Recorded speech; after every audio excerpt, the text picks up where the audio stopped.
ಎಲ್ಲರಿಗೂ ನಮಸ್ಕಾರ. ಕರಾವಳಿ ಸ್ವಾದಕ್ಕೆ ಸ್ವಾಗತ.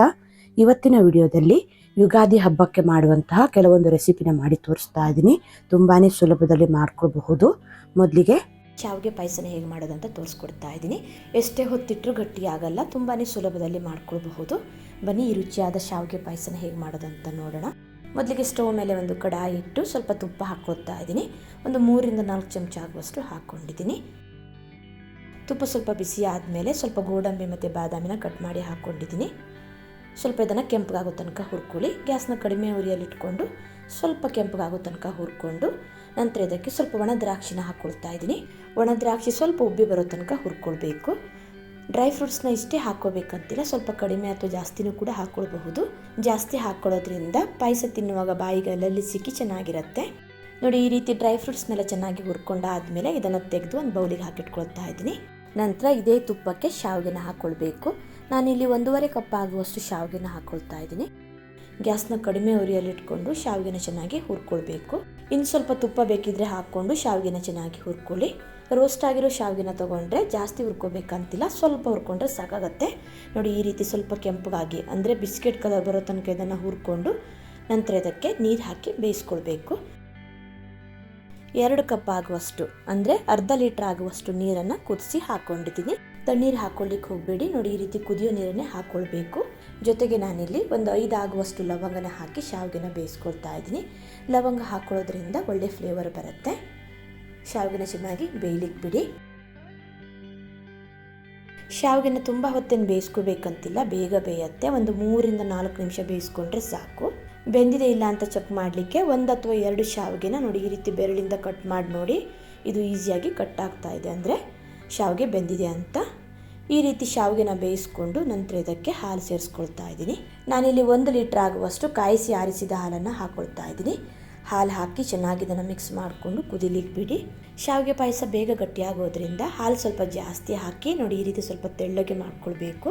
ಪಾಯಸ ಜಾಸ್ತಿ ಹೊತ್ತು ಕುದಿಸ್ತಾ ಹೋದ ಹಾಗೆ ಗಟ್ಟಿ ಆಗ್ತಾ ಹೋಗುತ್ತೆ. ಹಾಲು ಹಾಕಿ ನೀಟಾಗಿ ಇದನ್ನು ಮಿಕ್ಸ್ ಮಾಡಿಕೊಂಡು ಕುದಿಲಿಕ್ಕೆ ಬಿಡೋಣ. ಶಾವಿಗೆ ಹಾಲಿನ ಜೊತೆ ಸ್ವಲ್ಪ ಹೊತ್ತು ಚೆನ್ನಾಗಿ ಬೇಯಬೇಕು. 1.5 ಕಪ್ ಶಾವಿಗೆಗೆ 2 ಕಪ್ ಆಗುವಷ್ಟು ಬಿಸಿ ನೀರನ್ನು ಹಾಕಿ ಸ್ವಲ್ಪ ಹೊತ್ತು ಶಾವಿಗೆನ ಬೇಯಿಸ್ಕೊಂಡು ನಂತರ 1 ಲೀಟ್ರ್ ಆಗುವಷ್ಟು ಹಾಲು ಹಾಕಿ ಶಾವಿಗೆನ ಚೆನ್ನಾಗಿ ಹಾಲಲ್ಲಿ ಬೇಯಿಸ್ಕೊಳ್ಬೇಕು. ಈ ರೀತಿ ಮಾಡೋದ್ರಿಂದ ಶಾವಿಗೆ ಪಾಯಸ ಎಷ್ಟೇ ಹೊತ್ತಿಟ್ಟರೂ ಗಟ್ಟಿ ಆಗಲ್ಲ. ನೋಡಿ, ಈ ರೀತಿ ಒಂದು 2ರಿಂದ 3 ನಿಮಿಷ ಚೆನ್ನಾಗಿ ಇದನ್ನು ಕುದಿಸ್ಕೊಂಡು ನಂತರ ಒಂದು ಅರ್ಧ ಚಮಚ ಆಗುವಷ್ಟು ಏಲಕ್ಕಿ ಪೌಡರ್ ಹಾಕ್ಕೊಳ್ತಾ ಇದ್ದೀನಿ. ಹಾಗೆ ನಾನಿಲ್ಲಿ ಸಿಹಿಗೆ 1 ಕಪ್ ಆಗುವಷ್ಟು ಸಕ್ಕರೆ ಹಾಕ್ಕೊಳ್ತಾ ಇದ್ದೀನಿ. ಜೊತೆಗೆ ನಾನಿಲ್ಲಿ ಹುರಿದಿಟ್ಕೊಂಡಿರೋ ಗೋಡಂಬಿ, ದ್ರಾಕ್ಷಿ ಮತ್ತು ಬಾದಾಮಿನೂ ಕೂಡ ಹಾಕ್ಕೊಂಡು ಚೆನ್ನಾಗಿ ಇದನ್ನು ಮಿಕ್ಸ್ ಮಾಡಿಕೊಂಡು ಮತ್ತೆ ಒಂದು 2 ನಿಮಿಷ ಇದನ್ನು ಕುದಿಸ್ಕೊಳ್ತಾ ಇದ್ದೀನಿ. ಸಿಹಿ ಜಾಸ್ತಿ ಬೇಕನ್ನೋರು ಸಕ್ಕರೆನ ಸ್ವಲ್ಪ ಜಾಸ್ತಿ ಕೂಡ ಹಾಕ್ಕೊಳ್ಬಹುದು. ಸಕ್ಕರೆ ಕಡಿಮೆ ಹಾಕಿದರೆ ಸ್ವಲ್ಪ ಉಪ್ಪು ಹಾಕಿ ಸಿಹಿನ ಬ್ಯಾಲೆನ್ಸ್ ಮಾಡ್ಕೊಳ್ಬಹುದು. ಪಾಯಸ ಕ್ರೀಮಿ ಆಗಿರಬೇಕು ಅಥವಾ ಮಾಡಿದ ತಕ್ಷಣ ಖಾಲಿ ಮಾಡೋದಾದರೆ ಬಿಸಿ ನೀರು ಬದಲು ಹಾಲಲ್ಲಿ ಶಾವಿಗೆನ ಬೇಯಿಸ್ಕೊಳ್ಬಹುದು. ಬೇಕಿದ್ರೆ ನೀವು ಇದಕ್ಕೆ ಸ್ವಲ್ಪ ಕೇಸರಿ ದಳನೂ ಕೂಡ ಹಾಕ್ಕೊಳ್ಬಹುದು. ನೋಡಿ, ಪಾಯಸ ಈ ರೀತಿ ತೆಳ್ಳಗೆ ಇರಬೇಕು. ತಣದ ಮೇಲೆ ಇನ್ನು ಸ್ವಲ್ಪ ಗಟ್ಟಿ ಆಗುತ್ತೆ. ಶಾವಿಗೆನ ಮೆತ್ತಗಾಗೋ ತನಕ ತುಂಬ ಹೊತ್ತು ಬೇಯಿಸ್ಕೊಂಡ್ರೆ ಪಾಯಸ ಗಟ್ಟಿ ಆಗಿಬಿಡತ್ತೆ. ನೋಡಿ, ಈ ರೀತಿ ಬೇಯಿಸ್ಕೊಂಡ್ರೆ ಪಾಯಸ ಪರ್ಫೆಕ್ಟ್ ಆಗಿ ಬರುತ್ತೆ. ನಾನಿವಾಗ ಸ್ಟವ್ನ ಆಫ್ ಮಾಡಿಕೊಂಡು ಸ್ವಲ್ಪ ಇದನ್ನು ತಣಿಲಿಕ್ಕೆ ಬಿಡ್ತಾ ಇದ್ದೀನಿ. ಒಂದು 10 ನಿಮಿಷ ಇದು ತಣದ ಮೇಲೆ ತೋರಿಸ್ತಾ ಇದ್ದೀನಿ. ನೋಡಿ ಯಾವ ರೀತಿ ಬಂದಿದೆ ಅಂತ. ಈ ರೀತಿ ತುಂಬಾ ಸುಲಭದಲ್ಲಿ ಮದುವೆ ಮನೆಗಳಲ್ಲಿ ಹಾಗೆ ಫಂಕ್ಷನ್ಗಳಲ್ಲಿ ಮಾಡೋ ರೀತಿ ಎಷ್ಟೇ ಹೊತ್ತಿಟ್ಟರೂ ಗಟ್ಟಿ ಆಗದಿರೋ ಹಾಗೆ ನಾವು ಶಾವಿಗೆ ಪಾಯಸನ ಮಾಡ್ಕೊಳ್ಬಹುದು. ಪೂರ್ತಿಯಾಗಿ ತಣದ ಮೇಲೆ ಇನ್ನು ಸ್ವಲ್ಪ ಇದು ಗಟ್ಟಿ ಆಗುತ್ತೆ, ತುಂಬ ಏನಲ್ಲ. ನಾನಿವಾಗ ಸರ್ವ್ ಮಾಡಿ ತೋರಿಸ್ತಾ ಇದ್ದೀನಿ. ನೋಡಿ ಪಾಯಸ ಎಷ್ಟು ಚೆನ್ನಾಗಿ ಬಂದಿದೆ ಅಂತ. ಸಾಮಾನ್ಯವಾಗಿ ಶಾವಿಗೆ ಪಾಯಸ ಎಲ್ರಿಗೂ ಇಷ್ಟ ಆಗುತ್ತೆ. ಈ ರೀತಿ ನಾವು ತುಂಬಾ ಸುಲಭದಲ್ಲಿ ಒಂದು 10ರಿಂದ 15 ನಿಮಿಷದಲ್ಲಿ ಶಾವಿಗೆ ಪಾಯಸನ ಮಾಡ್ಕೊಳ್ಬಹುದು. ಟೇಸ್ಟು ಕೂಡ ಅಷ್ಟೇ ತುಂಬಾ ಚೆನ್ನಾಗಿರುತ್ತೆ. ಎಷ್ಟೇ ಹೊತ್ತಿಟ್ಟರೂ ಗಟ್ಟಿ ಆಗಲ್ಲ. ಶಾವಿಗೆ ಪಾಯಸ ಹೇಗೆ ಮಾಡೋದಂತ ನೋಡಿದ್ರಲ್ವಾ. ನಂತರ ಗರ್ಗರಿಯಾದ ಮಸಾಲೆ ವಡೆನ ಹೇಗೆ ಮಾಡೋದು ಅಂತ ತೋರಿಸ್ಕೊಡ್ತಾ ಇದ್ದೀನಿ. ತುಂಬಾ ಸುಲಭದಲ್ಲಿ ಮಾಡ್ಕೊಳ್ಬಹುದು. ಟೇಸ್ಟ್ ಅಂತೂ ಸೂಪರ್ ಆಗಿರುತ್ತೆ.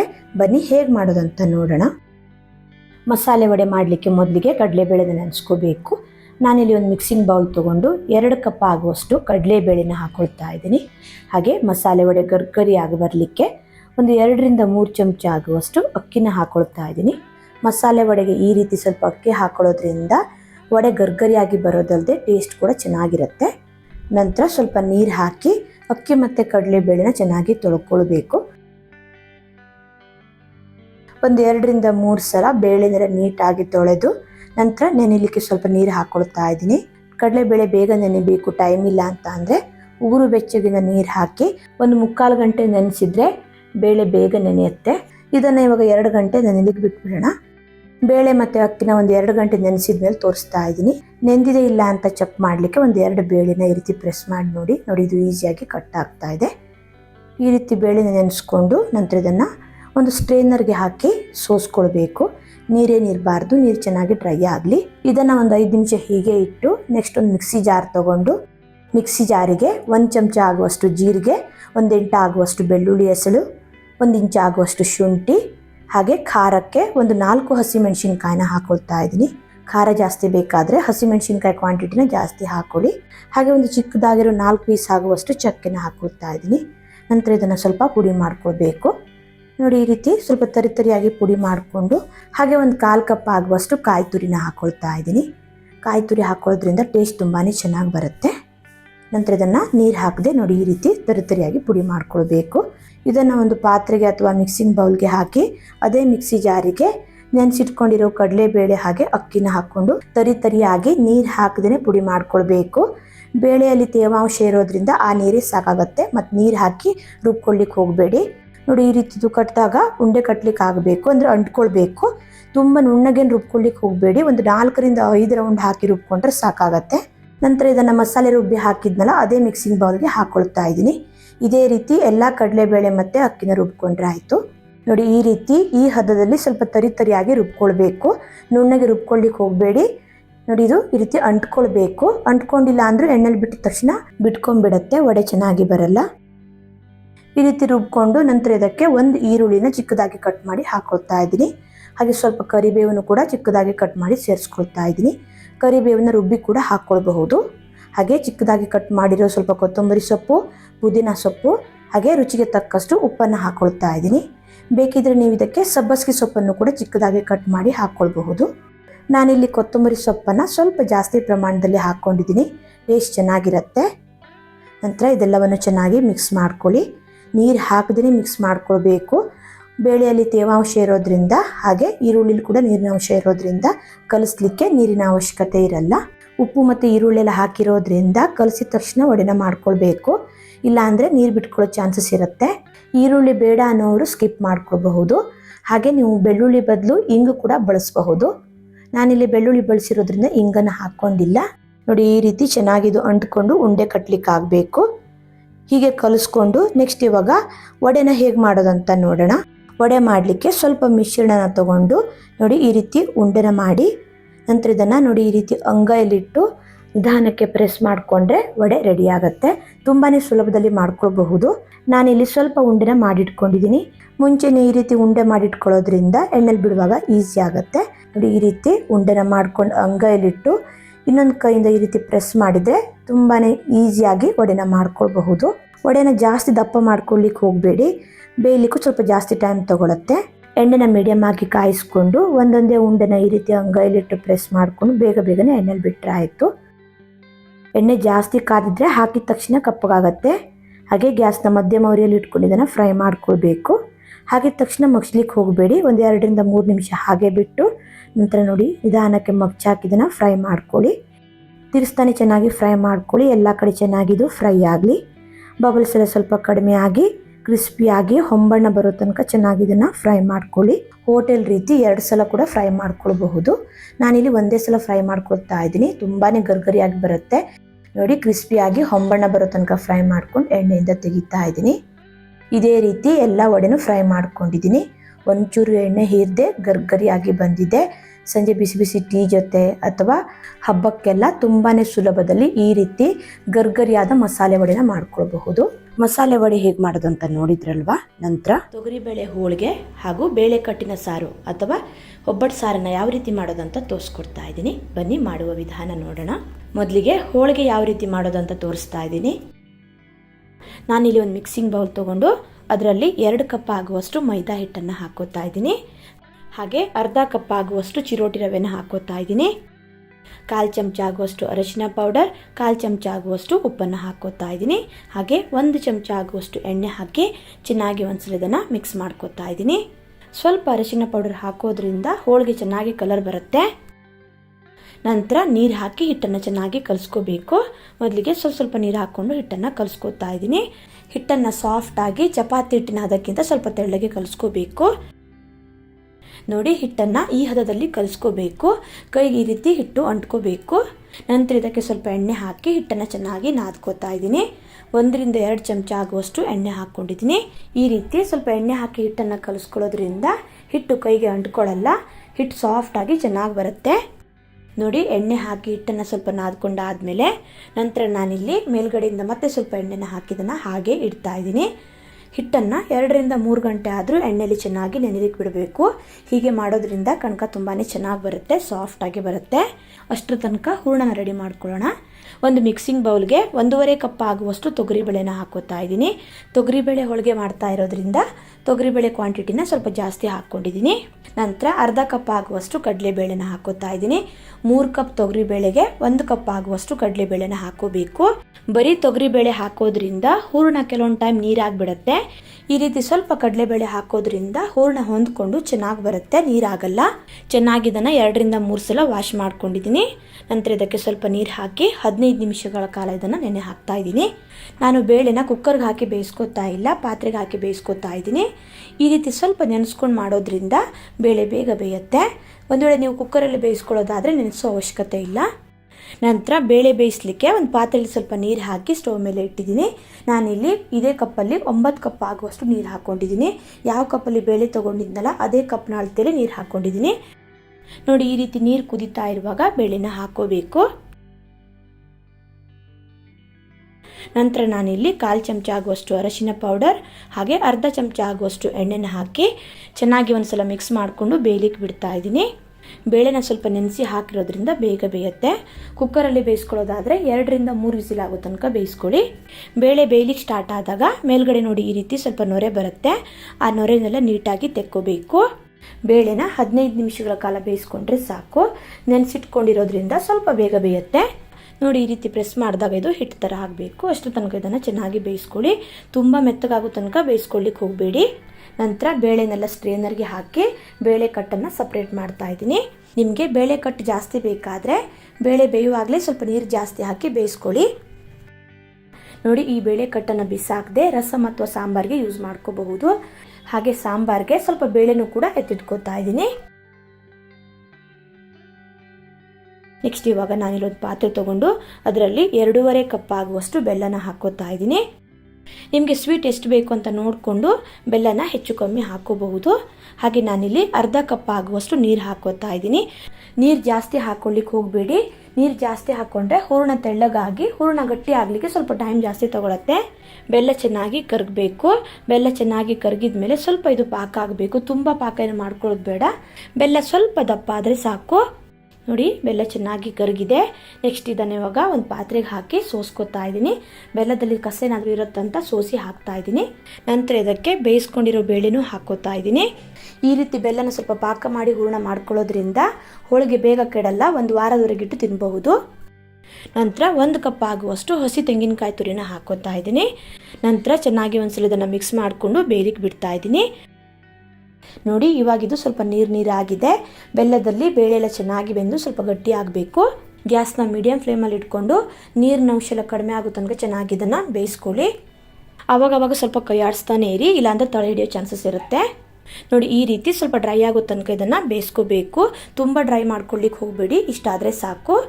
ನಂತರ ಫ್ಲೇವರ್ಗೋಸ್ಕರ ಅರ್ಧ ಚಮಚ ಆಗುವಷ್ಟು ಏಲಕ್ಕಿ ಪುಡಿನ ಹಾಕೋತಾ ಇದ್ದೀನಿ.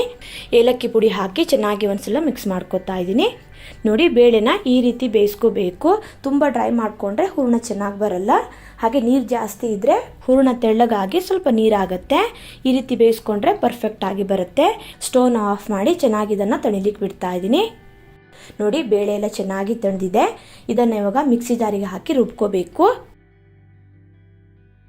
ಸ್ವಲ್ಪ ಬೇಳೆ ಮಿಕ್ಸರ್ನ ಮಿಕ್ಸಿ ಜಾರಿಗೆ ಹಾಕೋತಾ ಇದ್ದೀನಿ. ನೋಡಿ ಈ ರೀತಿ ನುಣ್ಣಗೆ ರುಬ್ಕೋಬೇಕು. ತುಂಬ ತರ್ತರಿಯಾಗಿ ರುಬ್ಕೊಳ್ಳಿಕ್ಕೆ ಹೋಗಬೇಡಿ. ನೋಡಿ ಈ ರೀತಿ ಸಾಫ್ಟಾಗಿ ರುಬ್ಕೊಂಡು ಹೂರಣನ ರೆಡಿ ಮಾಡ್ಕೋಬೇಕು. ಇದನ್ನು ಇವಾಗ ಒಂದು ಮಿಕ್ಸಿಂಗ್ ಬೌಲ್ಗೆ ಹಾಕೋತಾ ಇದ್ದೀನಿ. ಇದೇ ರೀತಿ ಸ್ವಲ್ಪ ಬೇಳೆನ ಮಿಕ್ಸಿ ಜಾರಿಗೆ ಹಾಕಿ 3-4 ಬ್ಯಾಚಸ್ಸಲ್ಲಿ ಎಲ್ಲ ಬೇಳೆನೂ ರುಬ್ಬಿಟ್ಕೊಂಡಿದ್ದೀನಿ. ನೋಡಿ ಹೂರಣ ರೆಡಿ ಆಗಿದೆ. ನೋಡಿ ಹೂರಣ ಒಂಚೂರು ತೆಳ್ಳಗಾಗದೆ ಪರ್ಫೆಕ್ಟಾಗಿ ಬಂದಿದೆ. ತೊಗರಿಬೇಳೆ ಜೊತೆ ಸ್ವಲ್ಪ ಕಡಲೆಬೇಳೆ ಹಾಕೋದ್ರಿಂದ ಹೂರಣ ಚೆನ್ನಾಗಿ ಹೊಂದ್ಕೊಂಡು ಪರ್ಫೆಕ್ಟಾಗಿ ಬರುತ್ತೆ. ಹೂರಣ ನೋಡಿ ಈ ರೀತಿ ಸಾಫ್ಟ್ ಆಗಿರಬೇಕು, ಆವಾಗಲೇ ಹೋಳಿಗೆ ತುಂಬ ಚೆನ್ನಾಗಿ ಬರುತ್ತೆ. ನಂತರ ಸ್ವಲ್ಪ ಮಿಕ್ಸ್ಚರ್ನ ತೊಗೊಂಡು ನೋಡಿ ಈ ರೀತಿ ಉಂಡೆನ ಮಾಡಿಡ್ತಾ ಇದ್ದೀನಿ. ಹೀಗೆ ಉಂಡೆ ಮಾಡ್ಕೊಳ್ಳೋದ್ರಿಂದ ಹೋಳಿಗೆ ಮಾಡುವಾಗ ಈಸಿ ಆಗುತ್ತೆ. ನೋಡಿ ಎಲ್ಲ ಹೂರಣನೂ ಈ ರೀತಿ ಉಂಡೆ ಮಾಡಿ ಇಟ್ಕೊಂಡಿದ್ದೀನಿ. ನೆಕ್ಸ್ಟ್ ಇವಾಗ ಹೋಳಿಗೆನ ಮಾಡ್ಕೊಳ್ಳೋಣ. ನಾನಿಲ್ಲಿ ಹಿಟ್ಟನ್ನು 3 ಗಂಟೆಗಳ ಕಾಲ ಚೆನ್ನಾಗಿ ನೆನೆ ಹಾಕಿದ್ದೆ. ಹಿಟ್ಟಿಗೆ ಎಷ್ಟು ಬೇಕೋ ಅಷ್ಟು ಎಣ್ಣೆನ ಹೀರ್ಕೊಂಡು ಹಿಟ್ಟು ಸಾಫ್ಟಾಗಿ ನೆಂದಿದೆ. ಈ ಮೇಲ್ಗಡೆ ಇರೋ ಎಣ್ಣೆನೆಲ್ಲ ಒಂದು ಬೌಲಿಗೆ ತೆಕ್ಕೋತಾ ಇದ್ದೀನಿ.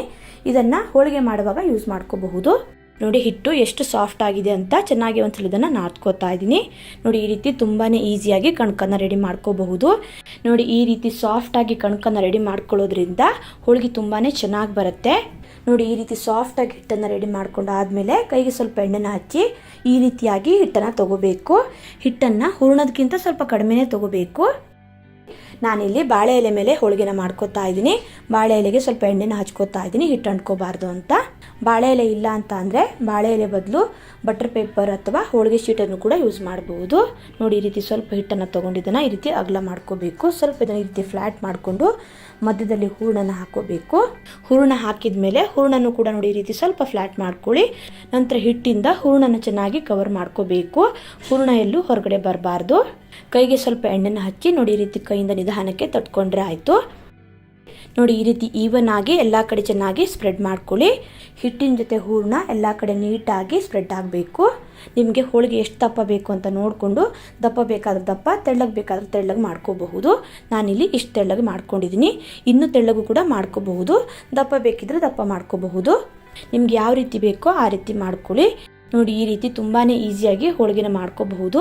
ನೆಕ್ಸ್ಟ್ ಇವಾಗ ಇನ್ನೊಂದನ್ನು ಮಾಡಿ ತೋರಿಸ್ತಾ ಇದ್ದೀನಿ. ಸ್ವಲ್ಪ ಹಿಟ್ಟನ್ನು ತಗೊಂಡು ನೋಡಿ ಈ ರೀತಿ ಮಧ್ಯದಲ್ಲಿ ಹೂರಣನ ಇಟ್ಕೋಬೇಕು. ನೋಡಿ ಈ ರೀತಿ ಕೈ ಮೇಲೆ ಇಟ್ಟು ಹೂರಣನ ಹಿಟ್ಟಿಂದ ಚೆನ್ನಾಗಿ ಕವರ್ ಮಾಡ್ಕೋಬೇಕು. ಹೂರಣ ಎಲ್ಲೂ ಹೊರಗಡೆ ಬರಬಾರ್ದು. ನಂತರ ಎಕ್ಸ್ಟ್ರಾ ಉಳಿದಿರೋ ಹಿಟ್ಟನ್ನು ತೆಗೆದ್ರೆ ಆಯಿತು. ನೋಡಿ ಈ ರೀತಿ ಚೆನ್ನಾಗಿ ಕವರ್ ಮಾಡಿ ಉಂಡೆನ ಮಾಡ್ಕೋಬೇಕು. ನಂತರ ಇದನ್ನು ಬಾಳೆ ಎಲೆ ಮೇಲೆ ಇಟ್ಟು ನೋಡಿ ಈ ರೀತಿ ಸ್ವಲ್ಪ ಫ್ಲ್ಯಾಟ್ ಮಾಡ್ಕೋಬೇಕು. ಕೊನೆಯಲ್ಲಿ ನೋಡಿ ಈ ರೀತಿ ಸ್ವಲ್ಪ ಜಾಸ್ತಿ ಹಿಟ್ಟಿದ್ರೆ ಇದನ್ನು ಈ ರೀತಿ ಮಧ್ಯದಲ್ಲಿ ಮಾಡಿಕೊಂಡು ಸ್ವಲ್ಪ ಫ್ಲ್ಯಾಟ್ ಮಾಡ್ಕೊಳ್ಳಿ. ಕೈಯಲ್ಲಿ ಈ ರೀತಿ ತಟ್ಟಲಿಕ್ಕೆ ಕಷ್ಟ ಆದರೆ ಚಪಾತಿ ಲಟ್ಸೋ ಕೋಲಿ ಇರುತ್ತಲ್ಲ, ಅದಕ್ಕೆ ಸ್ವಲ್ಪ ಎಣ್ಣೆನ ಹಚ್ಕೊಂಡು ನೋಡಿ ಈ ರೀತಿ ನಿಧಾನಕ್ಕೆ ಮೇಲಿಂದ ಮೇಲೆ ನಿಧಾನಕ್ಕೆ ರೀತಿ ಲಟ್ಸ್ಕೊಳ್ಳಿ. ತುಂಬಾ ಈಸಿಯಾಗಿ ನೋಡಿ ಈ ರೀತಿ ಲಟ್ಟಣಿಗೆಯಿಂದ ಬೇಗನೆ ಮಾಡ್ಕೋಬಹುದು. ಎಷ್ಟು ತೆಳ್ಳಗೆ ಬೇಕೋ ಅಷ್ಟು ತೆಳ್ಳಗೆ ನಾವು ಇದನ್ನು ಈ ರೀತಿ ಲಟ್ಸ್ಕೋಬಹುದು. ನೋಡಿ ಇದು ಕೂಡ ರೆಡಿ ಆಯಿತು. ಎರಡೂ ರೀತಿಯಲ್ಲೂ ಹೋಳಿಗೆ ಮಾಡೋದನ್ನು ತೋರಿಸಿದ್ದೀನಿ. ನಿಮ್ಗೆ ಹೇಗೆ ಈಸಿ ಆಗುತ್ತೋ ನೀವು ಆ ರೀತಿ ಮಾಡ್ಕೋಬಹುದು. ತವಾನ ಮೀಡಿಯಮ್ ಆಗಿ ಕಾಯಿಸಿ ತವಾದ ಮೇಲೆ ಇದನ್ನು ಹಾಕ್ತಾ ಇದ್ದೀನಿ. ನಂತರ ನಿಧಾನಕ್ಕೆ ಬಾಳೆ ಎಲೆನ ತೆಗಿಬೇಕು. ಗ್ಯಾಸ್ನ ಮೀಡಿಯಂ ಫ್ಲೇಮಲ್ಲಿ ಇಟ್ಕೊಂಡು ಹೋಳಿಗೆನ ಬೇಯಿಸ್ಕೊತಾ ಇದ್ದೀನಿ. ನೋಡಿ ಈ ಮೇಲ್ಗಡೆ ಬಿಳಿ ಇದೆಯಲ್ಲ ಅದೆಲ್ಲ ಹೋದ್ಮೇಲೆ ಇದನ್ನು ಮಗ್ಚಾಕಿ ಇನ್ನೊಂದು ಸೈಡಲ್ಲಿ ಬೇಯಿಸ್ಕೋಬೇಕು. ನಾನಿಲ್ಲಿ ಸ್ವಲ್ಪ ತುಪ್ಪನ ಹಾಕೋತಾ ಇದ್ದೀನಿ. ತುಪ್ಪದ ಬದಲು ಎಣ್ಣೆನೂ ಕೂಡ ಹಾಕೋಬಹುದು. ನೋಡಿ ಎರಡು ಕಡೆ ಈ ರೀತಿ ಸ್ವಲ್ಪ ತುಪ್ಪನ ಹಾಕಿ ಬೇಯಿಸ್ಕೊತಾ ಇದ್ದೀನಿ. ಹೋಳಿಗೆನ ತುಂಬ ಹೊತ್ತು ಬೇಯಿಸ್ಕೊಳ್ಳಿಕ್ಕೆ ಹೋಗ್ಬಿಡಿ, ಗಟ್ಟಿಯಾಗಿಬಿಡುತ್ತೆ. ಎರಡು ಕಡೆ ಈ ರೀತಿ ಚೆನ್ನಾಗಿ ಬೆಂದ್ಮೇಲೆ ಇದನ್ನು ತೆಗೆದ್ರೆ ಆಯಿತು. ನೋಡಿ ಹೋಳಿಗೆ ಎಷ್ಟು ಚೆನ್ನಾಗಿ ಬಂದಿದೆ ಅಂತ. ನೋಡಿ ಈ ರೀತಿ ಈಸಿಯಾಗಿ ಯಾರು ಬೇಕಾದರೂ ಹೋಳಿಗೆ ಮಾಡ್ಕೋಬಹುದು. ನೋಡಿ ಹೋಳಿಗೆ ರೆಡಿ ಆಗಿದೆ. ಇದೇ ರೀತಿ ಉಳಿದಿರೋ ಹೋಳಿಗೆನೂ ಮಾಡ್ಕೊಂಡ್ರೆ ಆಯಿತು. ನೋಡಿ ತುಂಬಾ ರುಚಿಯಾದ ಸಾಫ್ಟ್ ಆದ ತೊಗರಿಬೇಳೆ ಹೋಳಿಗೆ ರೆಡಿ ಆಗಿದೆ. ಈ ರೀತಿ ಒಂದ್ಸಲ ಹೋಳಿಗೆನ ಮಾಡಿ ನೋಡಿ, ಒಂದು ವಾರದವರೆಗೆ ಇಟ್ಟರು ಕೆಡಲ ಚೆನ್ನಾಗಿರುತ್ತೆ. ನೋಡಿ ಹೂರಣೆಲ್ಲ ಎಷ್ಟು ಚೆನ್ನಾಗಿ ತುಂಬಿಕೊಂಡಿದೆ ಅಂತ. ಹೋಳಿಗೆ ಹೇಗೆ ಮಾಡೋದು ಅಂತ ನೋಡಿದ್ರಲ್ವಾ. ನೆಕ್ಸ್ಟು ಹೋಳಿಗೆ ಸಾರನ್ನ ಹೇಗೆ ಮಾಡೋದು ಅಂತ ನೋಡೋಣ. ಸ್ಟವ್ ಮೇಲೆ ಒಂದು ಪ್ಯಾನ್ ಇಟ್ಟು ಅದರಲ್ಲಿ 1.5 ಚಮಚ ಆಗುವಷ್ಟು ಕೊತ್ತಂಬರಿ ಬೀಜ, ಹಾಗೆ 1 ಚಮಚ ಆಗುವಷ್ಟು ಜೀರಿಗೆ, ಅರ್ಧ ಚಮಚ ಪೆಪ್ಪರ್, 1/4 ಚಮಚ ಮೆಂತ್ಯ, 2 ಲವಂಗ, ಹಾಗೆ ಚಿಕ್ಕ ಪೀಸು ಚಕ್ಕೆನ ಹಾಕೋತಾ ಇದ್ದೀನಿ. ಗ್ಯಾಸ್ನ ಲೋ ಫ್ಲೇಮಲ್ಲಿಟ್ಟು ಇದನ್ನೆಲ್ಲ ಸ್ವಲ್ಪ ಹುರ್ಕೋಬೇಕು. ಸ್ವಲ್ಪ ಹುರ್ಕೊಂಡಾದ್ಮೇಲೆ ನಂತರ ನಾನಿಲ್ಲಿ ಅರ್ಧ ಚಮಚ ಆಗುವಷ್ಟು ಗಸಗಸಿನ ಹಾಕೋತಾ ಇದ್ದೀನಿ. ಗಸಗಸಿನೂ ಸಹ ಸ್ವಲ್ಪ ಹುರ್ಕೋಬೇಕು. ಹಾಗೆ ನಾನಿಲ್ಲಿ 6 ಒಣಮೆಣಸಿನ್ಕಾಯಿನ ಹಾಕೋತಾ ಇದ್ದೀನಿ. ಒಣಮೆಣಸಿನ್ಕಾಯಿ ಹಾಕಿದ್ಮೇಲೂ ಸ್ವಲ್ಪ ಹುರ್ಕೋಬೇಕು. 10 ಬೆಳ್ಳುಳ್ಳಿ, 1 ಮೀಡಿಯಂ ಸೈಜ್ ಈರುಳ್ಳಿ, ಹಾಗೆ 5 ಕರಿಬೇವೆಲೆನ ಹಾಕೋತಾ ಇದ್ದೀನಿ.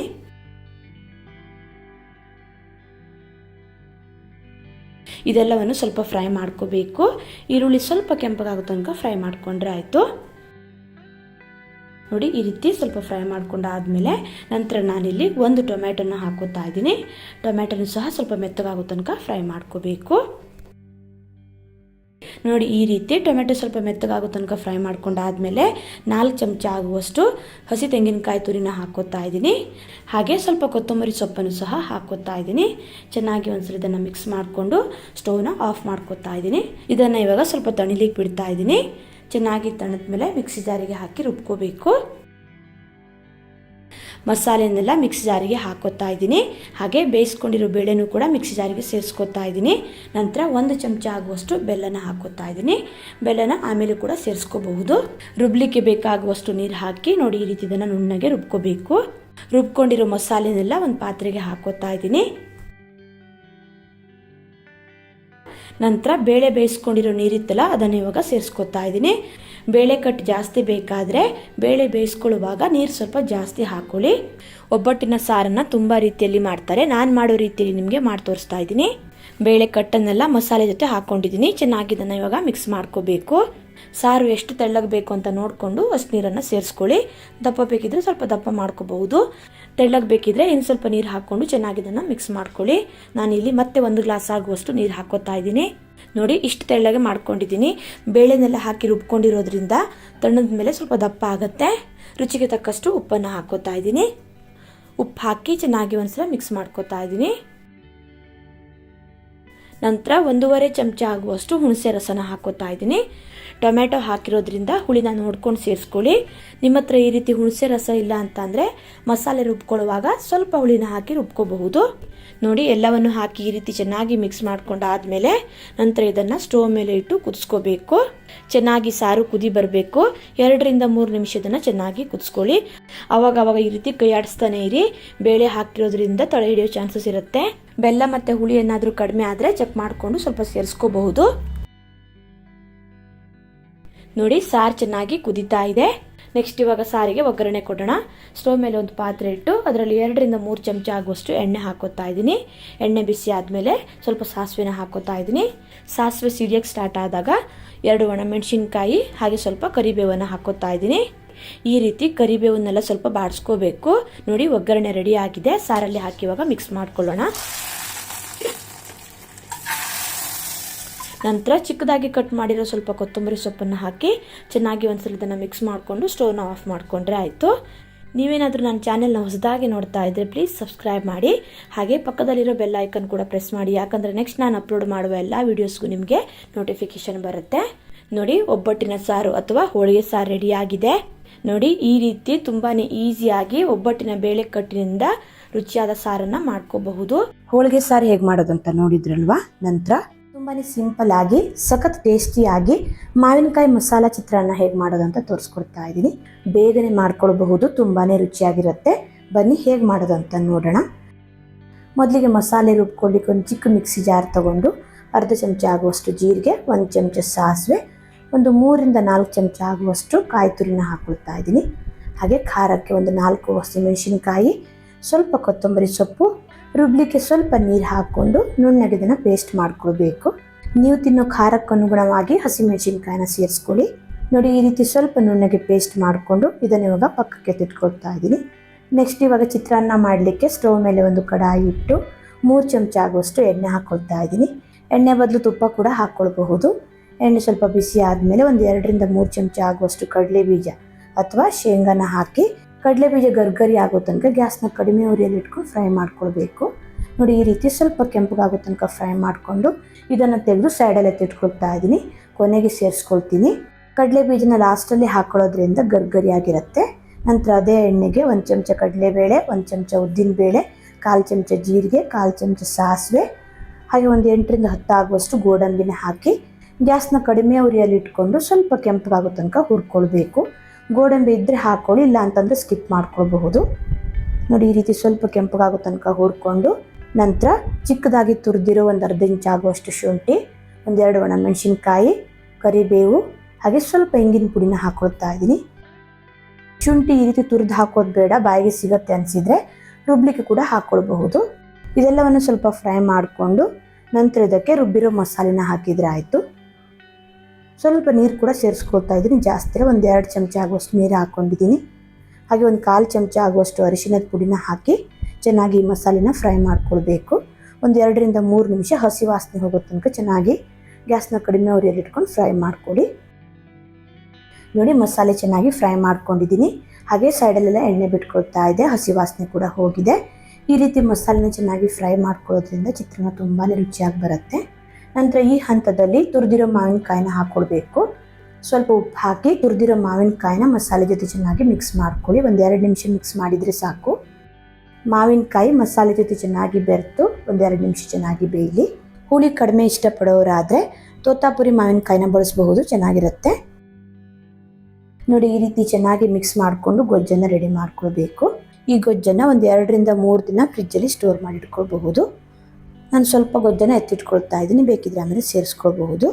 ಇವಾಗ ಎಷ್ಟು ಬೇಕೋ ಅಷ್ಟು ಗೊಜ್ಜನ್ನು ಇಟ್ಕೊಂಡು ನಂತರ ಇದಕ್ಕೆ ಹುರಿದಿರೋ ಕಡಲೆ ಬೀಜನ ಹಾಕ್ಕೊಳ್ತಾ ಇದ್ದೀನಿ. ಹಾಗೆ ಅನ್ನ ಕೂಡ ಹಾಕ್ಕೊಳ್ತಾ ಇದ್ದೀನಿ.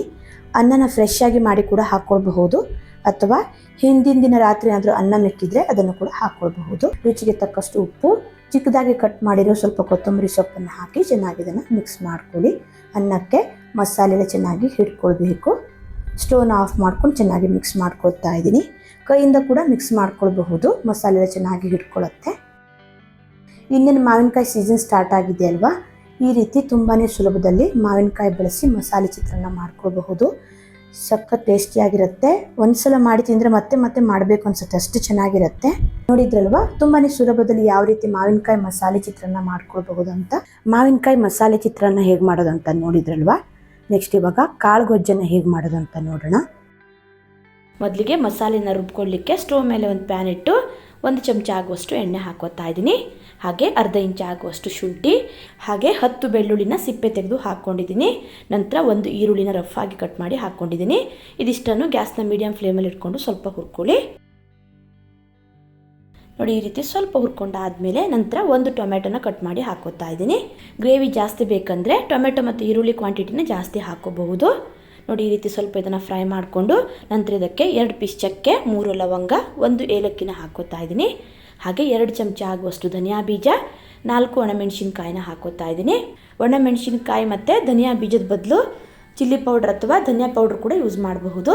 ನಂತರ ನಾನಿಲ್ಲಿ 1/4 ಚಮಚ ಆಗುವಷ್ಟು ಸೋಂಪು ಹಾಕೋತಾ ಇದ್ದೀನಿ. ಇದೆಲ್ಲವನ್ನು ಸ್ವಲ್ಪ ಹುರ್ಕೋಬೇಕು. ಖಾರ ಏನಾದರೂ ಜಾಸ್ತಿ ಬೇಕಾದರೆ ಒಣಮೆಣಸಿನ್ಕಾಯಿ ಕ್ವಾಂಟಿಟಿನ ಜಾಸ್ತಿ ಹಾಕೋಬಹುದು. ನೋಡಿ ಈ ರೀತಿ ಸ್ವಲ್ಪ ಹುರ್ಕೊಂಡಾದಮೇಲೆ ನಂತರ ನಾನಿಲ್ಲಿ 1 ಚಮಚ ಆಗುವಷ್ಟು ಗಸಗಸೆ ಹಾಕೋತಾ ಇದ್ದೀನಿ. ನಂತರ ಸ್ವಲ್ಪ ಇದನ್ನು ಹುರ್ಕೊಂಡು ಇದಕ್ಕೆ ಕಾಯಿ ಹಾಕೋಬೇಕು. ನಾನಿಲ್ಲಿ ಅರ್ಧ ಕಪ್ ಆಗುವಷ್ಟು ಕಾಯಿ ಹಾಕೋತಾ ಇದ್ದೀನಿ. ಹಾಗೆ 1/4 ಚಮಚ ಆಗುವಷ್ಟು ಅರಶಿನ ಪೌಡ್ರ್ ಹಾಕೋತಾ ಇದ್ದೀನಿ. ಇದಿಷ್ಟನ್ನು ಹಾಕಿ ಸ್ವಲ್ಪ ಹುರ್ಕೊಳ್ಳಿ, ತುಂಬ ಹುರ್ಕೊಳ್ಬೇಕಂತೇನಿಲ್ಲ.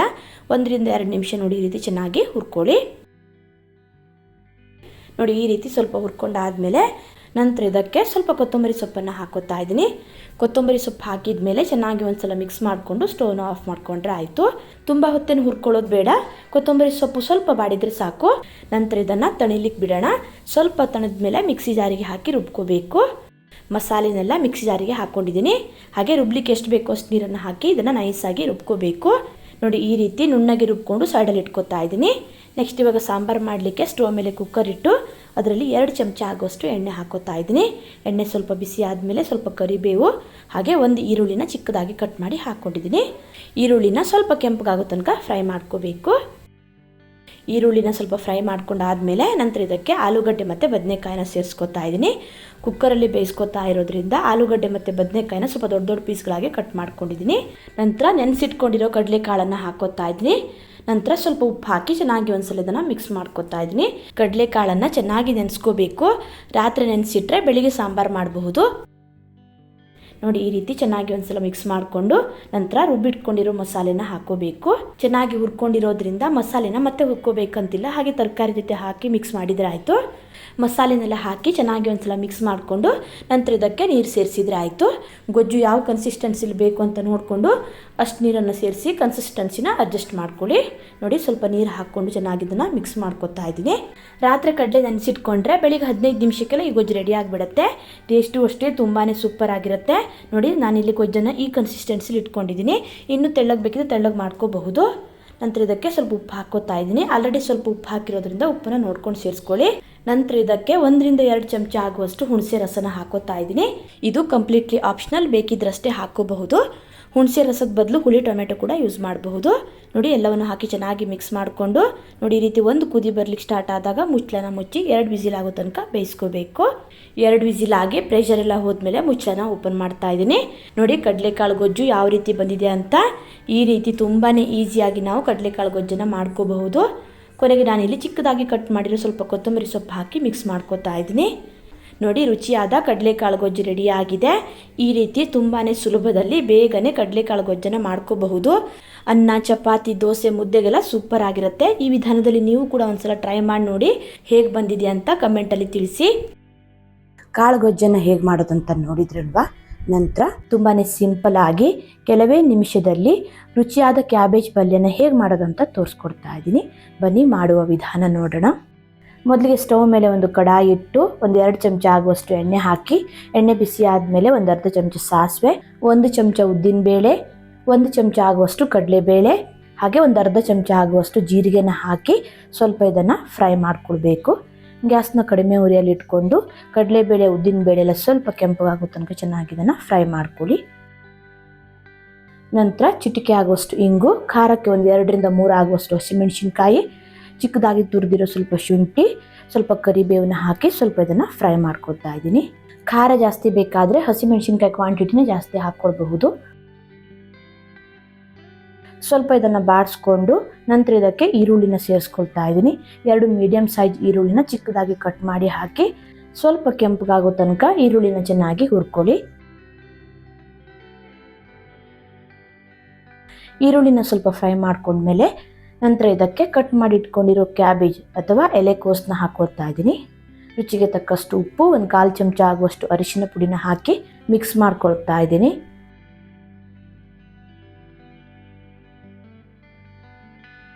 ನೋಡಿ, ಈ ರೀತಿ ಚೆನ್ನಾಗಿ ಮಿಕ್ಸ್ ಮಾಡಿಕೊಂಡು ನಂತರ ಇದಕ್ಕೆ ಕಾಯಿ ತುರಿನ ಹಾಕ್ಕೊಳ್ತಾ ಇದ್ದೀನಿ. ನಾನಿಲ್ಲಿ 1/2 ಕಪ್ ಆಗುವಷ್ಟು ಕಾಯಿ ತುರಿ ಹಾಕ್ಕೊಂಡಿದ್ದೀನಿ. ಕಾಯಿ ತುರಿನ ಸ್ವಲ್ಪ ಜಾಸ್ತಿ ಹಾಕೊಳ್ಳೋದ್ರಿಂದ ಟೇಸ್ಟ್ ಚೆನ್ನಾಗಿರುತ್ತೆ. ಹಾಗೆ 1-2 ಚಮಚ ಆಗುವಷ್ಟು ನೀರನ್ನು ಚಿಮ್ಮಿಸ್ತಾ ಇದ್ದೀನಿ. ನೀವು ಎಣ್ಣೆಲೇ ಫ್ರೈ ಮಾಡ್ಕೊಳ್ಬಹುದು. ನಾನು ಸ್ವಲ್ಪ ಎಣ್ಣೆ ಕಡಿಮೆ ಹಾಕಿರೋದ್ರಿಂದ 1-2-3 ಚಮಚ ಆಗುವಷ್ಟು ನೀರು ಹಾಕಿ ಬೇಯಿಸ್ಕೊಳ್ತಾ ಇದ್ದೀನಿ. ಎಲೆಕೋಸು ಬೇಗ ಬೇಯೋದ್ರಿಂದ 4-5 ನಿಮಿಷ ಬೇಯಿಸ್ಕೊಂಡ್ರೆ ಸಾಕು.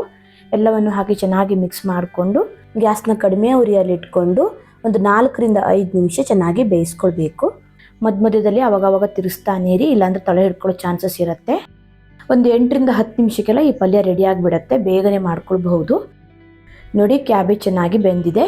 ಸ್ಟವ್ನ ಆಫ್ ಮಾಡಿಕೊಂಡು ಕೊನೆಗೆ ನಾನಿಲ್ಲಿ ಚಿಕ್ಕದಾಗಿ ಕಟ್ ಮಾಡಿರೋ ಸ್ವಲ್ಪ ಕೊತ್ತಂಬರಿ ಸೊಪ್ಪನ್ನು ಹಾಕಿ ಮಿಕ್ಸ್ ಮಾಡ್ಕೊಳ್ತಾ ಇದ್ದೀನಿ. ನೋಡಿ, ಇಷ್ಟೇ, ತುಂಬಾ ಸುಲಭದಲ್ಲಿ ಮಾಡ್ಕೊಳ್ಬಹುದು. ಮಸಾಲೆ ರುಬ್ಬೋದಾಗಲಿ ಅಥವಾ ಬೇಳೆನೆಲ್ಲ ಬೇಯಿಸಿ ಹಾಕೋದಾಗಲಿ ಏನು ಮಾಡಬೇಕಂತಿಲ್ಲ. ತುಂಬಾ ಸುಲಭದಲ್ಲಿ ಮಾಡ್ಕೊಳ್ಬಹುದು. ಸಿಂಪಲ್ ಆಗಿ ಮಾಡಿದ್ರೂ ಅಷ್ಟೇ ರುಚಿಯಾಗಿರುತ್ತೆ. ನಾನು ಇವಾಗ ಸರ್ವ್ ಮಾಡಿ ತೋರಿಸ್ತಾ ಇದ್ದೀನಿ. ಅನ್ನಕ್ಕೆ ಸೈಡ್ ಡಿಶ್ ಆಗಿ ಅಥವಾ ಚಪಾತಿ, ರೊಟ್ಟಿ, ದೋಸೆಗೆಲ್ಲ ತುಂಬಾ ಚೆನ್ನಾಗಿರುತ್ತೆ. ನೋಡಿದ್ರಲ್ವಾ ಸಿಂಪಲ್ ಆಗಿ ಕ್ಯಾಬೇಜ್ ಪಲ್ಯನ ಯಾವ ರೀತಿ ಮಾಡೋದಂತ. ನಂತರ ಮೊಸರನ್ನ ಹೇಗೆ ಮಾಡೋದಂತ ನೋಡೋಣ. ನಾನಿಲ್ಲಿ ಒಂದು ಮಿಕ್ಸಿಂಗ್ ಬೌಲಲ್ಲಿ ಈಗಷ್ಟೇ ಮಾಡಿರುವ ಅನ್ನನ ತೊಗೊಂಡಿದ್ದೀನಿ. 3 ಜನರಿಗೆ ಆಗುವಷ್ಟು ಮೊಸರನ್ನ ಮಾಡ್ತಾ ಇದ್ದೀನಿ. ಅನ್ನನ ಚೆನ್ನಾಗಿ ಮ್ಯಾಶ್ ಮಾಡ್ಕೋಬೇಕು. ಅನ್ನ ಬಿಸಿ ಇದ್ದರೆ ಚೆನ್ನಾಗಿ ಮ್ಯಾಶ್ ಆಗುತ್ತೆ, ತಣ್ಣದು ಹೋದರೆ ಚೆನ್ನಾಗಿ ಮ್ಯಾಶ್ ಆಗಲ್ಲ. ನೋಡಿ, ಬಿಸಿರುವಾಗ ಚೆನ್ನಾಗಿ ಇದನ್ನು ಒಂದು ಗ್ಲಾಸ್ ಸಹಾಯದಿಂದ ಮ್ಯಾಶ್ ಮಾಡ್ಕೋತಾ ಇದ್ದೀನಿ. ಮ್ಯಾಶರ್ ಇದ್ದರೆ ಅದರಲ್ಲೂ ಕೂಡ ಮ್ಯಾಶ್ ಮಾಡ್ಕೋಬಹುದು. ಅನ್ನ ಗಟ್ಟಿ ಇದ್ದರೆ ಮೊಸರನ್ನ ಚೆನ್ನಾಗಾಗಲ್ಲ. ಈ ರೀತಿ ಸ್ವಲ್ಪ ಮ್ಯಾಶ್ ಮಾಡಿಕೊಂಡು ಮಾಡಿದರೆ ಮೊಸರನ್ನ ತುಂಬಾ ಚೆನ್ನಾಗಾಗತ್ತೆ. ತುಂಬ ಮೆತ್ತಗಾಗೋ ತನಕ ಮ್ಯಾಶ್ ಮಾಡೋದು ಬೇಡ. ನೋಡಿ, ಈ ರೀತಿ ಸ್ವಲ್ಪ ಮ್ಯಾಶ್ ಮಾಡಿಕೊಂಡ್ರೆ ಸಾಕು. ಮೊಸರನ್ನ ತಿನ್ನುವಾಗ ಅನ್ನ ಸ್ವಲ್ಪ ಬಾಯಿಗೆ ಸಿಗ್ತಾ ಇರಬೇಕು. ನೋಡಿ, ಚೆನ್ನಾಗಿ ಮ್ಯಾಶ್ ಮಾಡ್ಕೊಂಡಾದಮೇಲೆ ಮೊದಲಿಗೆ ನಾನು 1 ಕಪ್ ಮೊಸರು ಹಾಕೋತಾ ಇದ್ದೀನಿ. ಹಾಗೆ 1/4 ಕಪ್ ಆಗುವಷ್ಟು ಹಾಲನ್ನು ಹಾಕೋತಾ ಇದ್ದೀನಿ. ರುಚಿಗೆ ತಕ್ಕಷ್ಟು ಉಪ್ಪನ್ನು ಹಾಕಿ ಚೆನ್ನಾಗಿ ಇದನ್ನು ಮಿಕ್ಸ್ ಮಾಡ್ಕೋಬೇಕು. ಮೊಸರನ್ನಕ್ಕೆ ಸ್ವಲ್ಪ ಈ ರೀತಿ ಹಾಲು ಹಾಕೋದ್ರಿಂದ ಟೇಸ್ಟ್ ಚೆನ್ನಾಗಿ ಬರುತ್ತೆ. ಹಾಗೆ ಮೊಸರು ಸ್ವಲ್ಪ ಹುಳಿ ಏನಾದರೂ ಇದ್ದರೆ ಹಾಲು ಹಾಕೋದ್ರಿಂದ ಸರಿಯಾಗಿ ಬ್ಯಾಲೆನ್ಸ್ ಆಗುತ್ತೆ. ನೋಡಿ, ಈ ರೀತಿ ಚೆನ್ನಾಗಿ ಮೊಸರಲ್ಲೇ ಅನ್ನನ ಮಿಕ್ಸ್ ಮಾಡ್ಕೋಬೇಕು.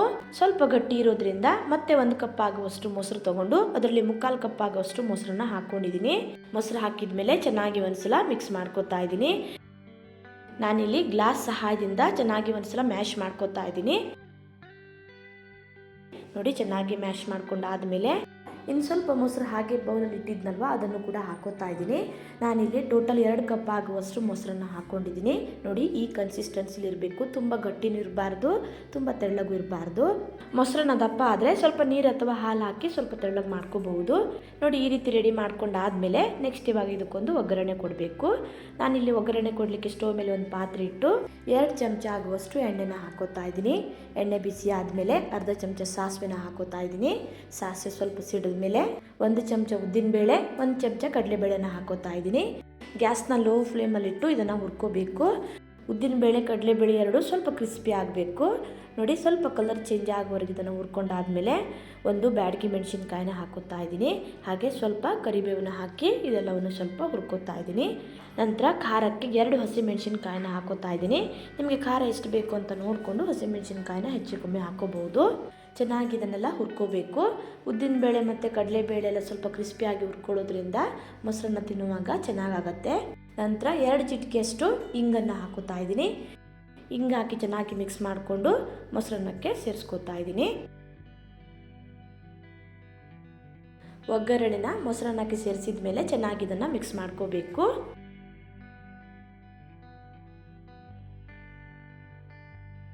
ನಂತರ ನಾನಿಲ್ಲಿ ಚಿಕ್ಕದಾಗಿ ಕಟ್ ಮಾಡಿರೋ ಸ್ವಲ್ಪ ಕೊತ್ತಂಬರಿ ಸೊಪ್ಪು, ಚಿಕ್ಕದಾಗಿ ತುರ್ಕೊಂಡಿರೋ ಸ್ವಲ್ಪ ಕ್ಯಾರೆಟು, ಹಾಗೆ ಸ್ವಲ್ಪ ದಾಳಿಂಬೆ ಬೀಜನ ಹಾಕೋತಾ ಇದ್ದೀನಿ. ಸ್ವಲ್ಪ ದಾಳಿಂಬೆ ಬೀಜ ಹಾಗೆ ಕ್ಯಾರೆಟ್ನೆಲ್ಲ ಹಾಕೋದ್ರಿಂದ ಮೊಸರನ್ನ ಟೇಸ್ಟ್ ತುಂಬಾ ಚೆನ್ನಾಗಿ ಬರುತ್ತೆ. ಇದೆಲ್ಲವನ್ನು ಹಾಕಿದ ಮೇಲೆ ಚೆನ್ನಾಗಿ ಒಂದ್ಸಲ ಮಿಕ್ಸ್ ಮಾಡ್ಕೋತಾ ಇದ್ದೀನಿ. ಉಪ್ಪೇನಾದರೂ ಕಡಿಮೆ ಇದೆ ಚೆಕ್ ಮಾಡಿಕೊಂಡು ಆ್ಯಡ್ ಮಾಡ್ಕೋಬಹುದು. ನಿಮ್ಮ ಹತ್ರ ದಾಳಿಂಬೆ ಇಲ್ಲ ಅಂತಂದರೆ ಸ್ವಲ್ಪ ಈರುಳ್ಳಿನ ಚಿಕ್ಕದಾಗಿ ಕಟ್ ಮಾಡಿ ಹಾಕೋಬಹುದು. ಈರುಳ್ಳಿಗಿಂತ ದಾಳಿಂಬೆ ಹಾಕಿದ್ರೇ ಮೊಸರನ್ನ ಟೇಸ್ಟ್ ಚೆನ್ನಾಗಿ ಬರುತ್ತೆ. ನೋಡಿ ಚೆನ್ನಾಗಿ ಮಿಕ್ಸ್ ಮಾಡ್ಕೊಂಡಾದ್ಮೇಲೆ ಮೊಸರನ್ನ ಈ ಕನ್ಸಿಸ್ಟೆನ್ಸಿಲಿ ಇರಬೇಕು. ನಾನು ಇದನ್ನು ಸರ್ವ್ ಮಾಡಿ ತೋರಿಸ್ತಾ ಇದ್ದೀನಿ. ನೋಡಿ ಮೊಸರನ್ನ ರೆಡಿ ಆಗಿದೆ. ತುಂಬಾ ಈಸಿಯಾಗಿ ಬೇಗನೆ ಈ ರೀತಿ ಮೊಸರನ್ನ ರೆಡಿ ಮಾಡ್ಕೋಬಹುದು. ನೆಕ್ಸ್ಟ್ ಇವಾಗ ಮಜ್ಜಿಗೆನ ಹೇಗೆ ಮಾಡೋದಂತ ನೋಡೋಣ. ನಾನಿಲ್ಲಿ 1 ಕಪ್ ಆಗುವಷ್ಟು ಗಟ್ಟಿ ಮೊಸರನ್ನ ಮಿಕ್ಸಿ ಜಾರಿಗೆ ಹಾಕೋತಾ ಇದ್ದೀನಿ. ನಂತರ 1 ಹಸಿಮೆಣಸಿನ್ಕಾಯಿನ ಹಾಕೋತಾ ಇದ್ದೀನಿ. ಹಾಗೆ ಅರ್ಧ ಇಂಚ್ ಆಗುವಷ್ಟು ಶುಂಠಿ, 5 ಕರಿಬೇವೆಲೆ, ಹಾಗೆ ಸ್ವಲ್ಪ ಕೊತ್ತಂಬರಿ ಸೊಪ್ಪನ್ನು ಹಾಕೋತಾ ಇದ್ದೀನಿ. ನಂತರ ಅರ್ಧ ಚಮಚ ಆಗುವಷ್ಟು ಜೀರಿಗೆನ ಹಾಕೋತಾ ಇದ್ದೀನಿ. ನಂತರ ಇದನ್ನು ರುಬ್ಕೋಬೇಕು. ನೀರು ಹಾಕದೆ ರುಬ್ಕೋತಾ ಇದ್ದೀನಿ. ರುಬ್ಕೊಂಡಾದ್ಮೇಲೆ ಸ್ಟ್ರೇನರ್ಗೆ ಹಾಕಿ ಫಿಲ್ಟರ್ ಮಾಡ್ಕೋತಾ ಇದ್ದೀನಿ. ಹಾಗೆ ಹಾಕಿದರೆ ಬಾಯಿಗೆ ಸಿಗ್ತಾ ಇರುತ್ತೆ. ಹಾಗಾಗಿ ಇದನ್ನು ಸೋಸ್ಕೊಂಡು ಹಾಕ್ಕೊಂಡಿದ್ದೀನಿ. ನಂತರ ಸ್ವಲ್ಪ ನೀರು ಹಾಕಿ ಮಜ್ಜಿಗೆನ ತೆಳ್ಳಗೆ ಮಾಡ್ಕೋತಾ ಇದ್ದೀನಿ. 2 ಕಪ್ ಆಗುವಷ್ಟು ನೀರು ಹಾಕ್ಕೊಂಡಿದ್ದೀನಿ. ನೋಡಿ ಈ ರೀತಿ ಮಜ್ಜಿಗೆ ತೆಳ್ಳಗೆ ಇರಬೇಕು. ಇನ್ನೂ ತೆಳ್ಳಗೆ ಬೇಕು ಅಂದರೆ ಸ್ವಲ್ಪ ನೀರು ಹಾಕ್ಕೊಳ್ಳಿ. ಹಾಗೆ ನಾನಿಲ್ಲಿ 1 ಚಮಚ ಆಗುವಷ್ಟು ಉಪ್ಪು ಹಾಕೋತಾ ಇದ್ದೀನಿ. ರುಚಿಗೆ ತಕ್ಕಷ್ಟು ಉಪ್ಪನ್ನು ಹಾಕ್ಕೊಳ್ಳಿ. ಹಾಗೆ ನಾನಿಲ್ಲಿ ಚಿಕ್ಕದಾಗಿ ಕಟ್ ಮಾಡಿರೋ ಸ್ವಲ್ಪ ಕೊತ್ತಂಬರಿ ಸೊಪ್ಪನ್ನು ಹಾಕೋತಾ ಇದ್ದೀನಿ. ಇದು ಆಪ್ಷನಲ್. ಚೆನ್ನಾಗಿ ಒಂದ್ಸಲ ಇದನ್ನು ಮಿಕ್ಸ್ ಮಾಡ್ಕೋತಾ ಇದ್ದೀನಿ. ನೋಡಿ ಮಜ್ಜಿಗೆ ರೆಡಿ ಆಗಿದೆ. ಇದಕ್ಕೊಂದು ಚಿಕ್ಕದಾಗಿ ಒಗ್ಗರಣೆ ಕೊಡಬೇಕು. ಇದನ್ನು ಆಮೇಲೆ ಕೊಡ್ತಾ ಇದ್ದೀನಿ. ನಂತರ ಕೋಸಂಬರಿನ ಹೇಗೆ ಮಾಡೋದು ಅಂತ ನೋಡೋಣ. ನಾನಿಲ್ಲಿ ಕೋಸಂಬರಿ ಮಾಡಲಿಕ್ಕೆ ಅರ್ಧ ಕಪ್ ಆಗುವಷ್ಟು ಹೆಸರುಬೇಳೆನ 1 ಗಂಟೆಗಳ ಕಾಲ ಚೆನ್ನಾಗಿ ನೀರಲ್ಲಿ ನೆನೆಸಿಟ್ಟಿದ್ದೆ. ನೀಟಾಗಿ ಇದನ್ನು ವಾಶ್ ಮಾಡಿಕೊಂಡು ಸ್ಟ್ರೇನರ್ಗೆ ಹಾಕಿ ಸೋಸ್ಕೋತಾ ಇದ್ದೀನಿ. ನೀರೇನಿರಬಾರ್ದು. ಒಂದು 5 ನಿಮಿಷ ಇದನ್ನು ಹಾಗೆ ಇಡಿ. ನೀರೆಲ್ಲ ಚೆನ್ನಾಗಿ ಡ್ರೈ ಆಗಲಿ. ನೋಡಿ ನೀರೆಲ್ಲ ಸ್ವಲ್ಪ ಡ್ರೈ ಆದಮೇಲೆ ಹೆಸರುಬೇಳೆನ ಒಂದು ಮಿಕ್ಸಿಂಗ್ ಬೌಲ್ಗೆ ಹಾಕೋತಾ ಇದ್ದೀನಿ. ಹಾಗೆ 1 ಕ್ಯಾರೆಟ್ನ ಚಿಕ್ಕದಾಗಿ ತುರ್ಕೊಂಡು ಹಾಕೋತಾ ಇದ್ದೀನಿ. ನಂತರ ಅರ್ಧ ಕಪ್ ಆಗುವಷ್ಟು ಸೌತೆಕಾಯಿನ ಚಿಕ್ಕದಾಗಿ ಕಟ್ ಮಾಡಿ ಹಾಕ್ಕೊಂಡಿದ್ದೀನಿ. ಹಾಗೆ 3 ಚಮಚ ಆಗುವಷ್ಟು ಹಸಿ ತೆಂಗಿನಕಾಯಿ ತುರಿ, ಚಿಕ್ಕದಾಗಿ ಕಟ್ ಮಾಡಿರೋ ಸ್ವಲ್ಪ ಕೊತ್ತಂಬರಿ ಸೊಪ್ಪು, ಹಾಗೆ ಚಿಕ್ಕದಾಗಿ ತುರ್ಕೊಂಡಿರೋ ಸ್ವಲ್ಪ ಶುಂಠಿನೂ ಹಾಕೋತಾ ಇದ್ದೀನಿ. ಇದೆಲ್ಲವನ್ನು ಚೆನ್ನಾಗಿ ಮಿಕ್ಸ್ ಮಾಡ್ಕೋಬೇಕು. ಮುಂಚೆನೇ ಉಪ್ಪು ಹಾಕ್ಕೊಳ್ಳಿಕ್ಕೆ ಹೋಗಬೇಡಿ. ಕೊನೆಗೆ ಉಪ್ಪು ಹಾಕ್ಕೊಳ್ಳಿ, ಇಲ್ಲಾಂದರೆ ನೀರು ಬಿಟ್ಕೊಂಡ್ಬಿಡುತ್ತೆ. ನೋಡಿ ಚೆನ್ನಾಗಿ ಮಿಕ್ಸ್ ಮಾಡ್ಕೊಂಡಾದ್ಮೇಲೆ ನೆಕ್ಸ್ಟ್ ಇವಾಗ ಇದಕ್ಕೊಂದು ಸಿಂಪಲ್ ಆದ ಒಗ್ಗರಣೆ ರೆಡಿ ಮಾಡ್ಕೊಳ್ಳೋಣ. 1 ಚಮಚ ಆಗುವಷ್ಟು ತುಪ್ಪನ ಹಾಕೋತಾ ಇದ್ದೀನಿ. ತುಪ್ಪದ ಬದಲು ಎಣ್ಣೆನೂ ಕೂಡ ಹಾಕೋಬಹುದು. ತುಪ್ಪ ಬಿಸಿ ಆದಮೇಲೆ ಅರ್ಧ ಚಮಚ ಆಗುವಷ್ಟು ಸಾಸಿವೆ, ಹಾಗೆ ಚಿಕ್ಕದಾಗಿ ಕಟ್ ಮಾಡಿರೋ ಸ್ವಲ್ಪ ಹಸಿಮೆಣಸಿನ್ಕಾಯಿ, ಹಾಗೆ ಸ್ವಲ್ಪ ಕರಿಬೇವನ್ನು ಹಾಕೋತಾ ಇದ್ದೀನಿ. ನಂತರ ಸ್ಟವ್ನ ಆಫ್ ಮಾಡಿ ಸ್ವಲ್ಪ ಇಂಗನ್ನು ಹಾಕೋತಾ ಇದ್ದೀನಿ. ಇದಿಷ್ಟನ್ನು ಹಾಕಿ ಚೆನ್ನಾಗಿ ಒಂದ್ಸಲ ಮಿಕ್ಸ್ ಮಾಡ್ಕೋತಾ ಇದ್ದೀನಿ. ನೋಡಿ ಈ ರೀತಿ ಸಿಂಪಲ್ ಆದ ಒಂದು ಒಗ್ಗರಣೆ ರೆಡಿ ಮಾಡಿಕೊಂಡ್ರೆ ಆಯಿತು. 2 ಚಮಚ ಆಗುವಷ್ಟು ಒಗ್ಗರಣೆನ ಮಜ್ಜಿಗೆಗೆ ಹಾಕೋತಾ ಇದ್ದೀನಿ. ಒಗ್ಗರಣೆ ಹಾಕಿದ ಮೇಲೆ ಚೆನ್ನಾಗಿ ಒಂದ್ಸಲ ಮಿಕ್ಸ್ ಮಾಡ್ಕೋತಾ ಇದ್ದೀನಿ. ನೋಡಿ ಈ ರೀತಿ ತುಂಬಾ ಈಸಿಯಾಗಿ ಮಜ್ಜಿಗೆನ ಮಾಡ್ಕೋಬಹುದು. ಕುಡಿಲಿಕ್ಕೂ ಅಷ್ಟೇ ಟೇಸ್ಟಿಯಾಗಿರುತ್ತೆ. ನೋಡಿ ಮಜ್ಜಿಗೆ ರೆಡಿ ಆಯಿತು. ಈ ರೀತಿ ಒಂದ್ಸಲ ಮಜ್ಜಿಗೆನ ಮಾಡಿ ನೋಡಿ, ತುಂಬಾ ರುಚಿಯಾಗಿರುತ್ತೆ. ನೆಕ್ಸ್ಟ್ ಇವಾಗ ಉಳಿದ ಒಗ್ಗರಣೆನ ಕೋಸಂಬರಿಗೆ ಹಾಕೋತಾ ಇದ್ದೀನಿ. ನಾನಿಲ್ಲಿ ಹಸಿಮೆಣಸಿನ್ಕಾಯಿನ ಒಗ್ಗರಣೆಗಷ್ಟೇ ಹಾಕ್ಕೊಂಡಿದ್ದೀನಿ. ಖಾರ ಜಾಸ್ತಿ ಬೇಕಾದರೆ ಚಿಕ್ಕದಾಗಿ ಕಟ್ ಮಾಡಿ ಕೂಡ ಹಾಕೋಬಹುದು, ಅಥವಾ ಸ್ವಲ್ಪ ಪೆಪ್ಪರ್ ಪೌಡರ್ ಕೂಡ ಹಾಕೋಬಹುದು. ಹಾಗೆ ಅರ್ಧ ಚಮಚ ಆಗುವಷ್ಟು ನಿಂಬೆ ರಸನ ಹಾಕೋತಾ ಇದ್ದೀನಿ. ನಂತರ ಅರ್ಧ ಚಮಚ ಆಗುವಷ್ಟು ಉಪ್ಪು ಹಾಕೋತಾ ಇದ್ದೀನಿ. ರುಚಿಗೆ ತಕ್ಕಷ್ಟು ಉಪ್ಪು ಹಾಕ್ಕೊಳ್ಳಿ. ಉಪ್ಪು ಹಾಕಿ ಚೆನ್ನಾಗಿ ಇದನ್ನು ಮಿಕ್ಸ್ ಮಾಡ್ಕೋತಾ ಇದ್ದೀನಿ. ಯಾವಾಗ ಕೋಸಂಬರಿನ ಸರ್ವ್ ಮಾಡ್ತಿರಲ್ಲ ಆವಾಗ ಉಪ್ಪು ಹಾಕ್ಕೊಂಡು ಸರ್ವ್ ಮಾಡ್ಕೊಳ್ಳಿ. ಮುಂಚೆ ಉಪ್ಪು ಹಾಕಿದರೆ ಕೋಸಂಬರಿಗೆ ನೀರು ಬಿಟ್ಕೊಳ್ಳುತ್ತೆ. ನೋಡಿ ಹೆಸರುಬೇಳೆ ಕೋಸಂಬರಿ ರೆಡಿ ಆಯಿತು. ಸರ್ವ್ ಮಾಡಿ ತೋರಿಸ್ತಾ ಇದ್ದೀನಿ. ವಿಡಿಯೋ ಇಷ್ಟ ಆದರೆ ಲೈಕ್, ಶೇರ್, ಕಮೆಂಟ್ ಮಾಡೋದನ್ನು ಮರಿಬೇಡಿ. ಮತ್ತೆ ಸಿಗ್ತೀನಿ ಹೊಸ ವಿಡಿಯೋದೊಂದಿಗೆ. ಧನ್ಯವಾದಗಳು.